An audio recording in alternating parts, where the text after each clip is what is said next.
Bonjour à tous, c'est Théo. Aujourd'hui, je vais vous raconter mon petit tour du Péloponnèse, donc la région au sud-ouest de la Grèce, à la rencontre des cités mycéniennes qui sont mentionnées dans l'Odyssée. Alors les cités mycéniennes, c'est quoi? Ce sont les cités qui datent de la période homérique, donc de la période de l'Iliade et de l'Odyssée, qu'on estime être autour du XIIe siècle avant notre ère. Donc mycénienne, pourquoi? Parce qu'en fait, la cité influente de l'époque homérique, c'est Mycène. C'est la ville d'Agamemnon d'ailleurs, qui est le leader en chef de la guerre de Troie côté achéen. Donc c'est Agamemnon qui va mener toute l'armée panachéenne sur les côtes de Troie pour récupérer la belle Hélène, qui est la femme de son frère d'ailleurs, Ménélas. Et Ménélas, lui, habite à Sparte. Et donc je voulais aller à la rencontre de ces cités. Je ne vais pas tout vous raconter non plus, mais pour moi les trois plus importantes de toute façon, c'est Mycène, Sparte et Pylos. Donc Mycène, je vous expliquer que c'était la ville d'Agamemnon, Sparte parce que c'est la ville de Ménélas, et Pylos, c'est une ville quand même très importante parce que c'est la cité de Nestor. Et Nestor, c'est un personnage très important de l'Odyssée, parce que c'est lui qui va donner des conseils à Télémaque, le fils d'Ulysse. Parce que l'Odyssée, en fait, c'est pas que le voyage d'Ulysse, en fait, c'est aussi le récit du voyage de son fils, Télémaque, qui part s'encourir du sort de son père auprès des amis de son père. Donc auprès de Nestor à Pylos, auprès de Ménélas à Sparte. Et donc l'Odyssée, en fait, c'est à la fois le voyage d'Ulysse à travers la Méditerranée, mais aussi le voyage de son fils Télémaque, qui part dans le Péloponnèse pour s'enquérir du sort de son père et savoir ce qu'il est devenu, pourquoi n'est-il toujours pas rentré chez lui après 20 ans en fait. Donc 10 ans de guerre et 10 ans d'errance en Méditerranée. Donc Télémaque va partir d'Ithaque vers la Pylos des Sables, comme dit Victor Bérard. Donc il part vers Pylos, qui est le royaume de Nestor, il rencontre Nestor, et Nestor lui dit d'aller à Sparte voir Ménélas. Il y a certaines cités qu'on a découvertes grâce aux travaux d'archéologues comme Heinrich Schliemann et son assistant William Dorpfeld qui ont d'ailleurs découvert les ruines de Troie en Turquie, dont je vous ai parlé dans le premier épisode sur les Dardanelles et sur Troie justement. Et donc voilà, moi je suis parti découvrir ces ruines. Donc la plus importante, Mycène, qui est une magnifique cité cyclopéenne. Regardez, je vous montre quelques images. Voilà, je suis maintenant enfin au pied de la citadelle de Mycène qu'a fondé Persée avec l'aide des Cyclopes, et c'est pour ça qu'on voit ces énormes murs de grosses pierres irrégulières qu'on appelle murs cyclopéens en référence justement à ces Cyclopes qui l'ont aidé à fonder sa cité. Ensuite ça a été la fameuse cité des Atrides, Agamemnon, Oreste, Clytemnestre, Égiste, tous ces noms qui résonnent peut-être en vous et qui découlent d'Atrée, Atrée ce fils de Pélops, lui-même fils de Tantale. Et en fait, c'est ici que se tenait le lieu de domination sur la plaine d'Argos, donc cette cité de Mycène qui domine vraiment toute la plaine d'Argos et qui est construite en champignons. C'est aussi de là que proviendrait son nom, Mykès, Mykines, parce que Mykès ça voudrait dire champignon. Ou alors aussi d'une nymphe, une très belle nymphe qui s'appelle Mycène, Mycénéa, d'origine inconnue. Ensuite, on a Pylos. Bon, la Pylos moderne, c'est une ville magnifique. Franchement, je vous montrerai quelques images, mais simplement, juste avant de montrer les images, la Pylos d'Homère n'a jamais eu de consensus. On ne sait toujours pas où elle est, même si aujourd'hui on a découvert des ruines en Messénie sur une colline qui s'appelle Agio Enlianos, une cité qui datait de la période d'Homère, donc qui était très prospère aux alentours du XIIe siècle avant JC, et qui a subi un incendie. Et cet incendie a durci des centaines de tablettes d'argile en linéaire-B. Et le linéaire-B, c'est la plus vieille écriture que l'on ait traduite. Avant ça, il y a le linéaire A, mais on n'a jamais réussi à le traduire.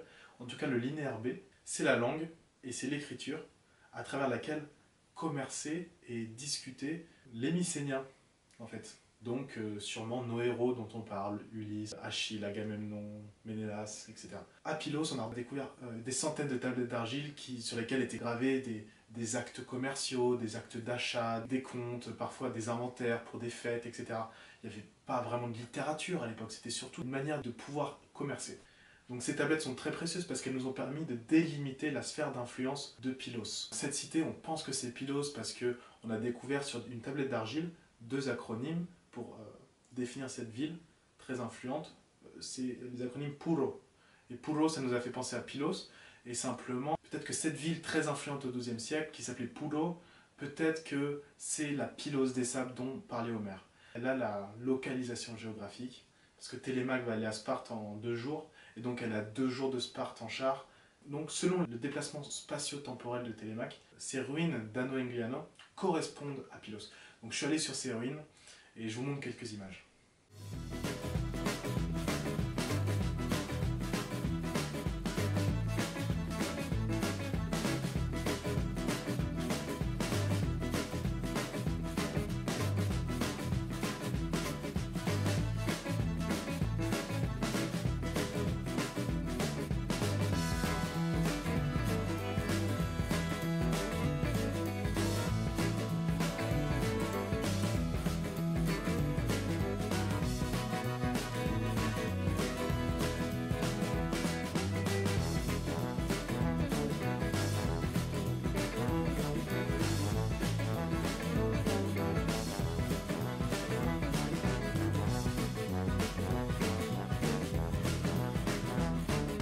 Bonjour à tous, aujourd'hui je suis en Messinie, parti pour visiter le palais de Nestor.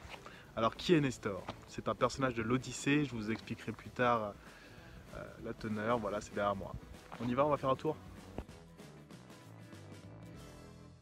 Donc Nestor c'est un de ces rois de Messinie qui peuplait le Péloponnèse à l'époque d'Homère, parmi lesquels on trouvait Agamemnon à Mycène, justement Ménélas, son frère à Sparte, et puis lui, Nestor, à Pylos, qu'on appelle la Pylos des sables, et on comprend pourquoi avec toutes ces plages qui bordent la côte.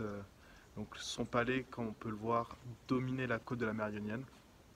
Et aujourd'hui, voilà, je suis sur les vestiges de ce palais. Là, par exemple, on a le propylon, c'est les 2 salles d'entrée avec les piliers qu'on peut voir.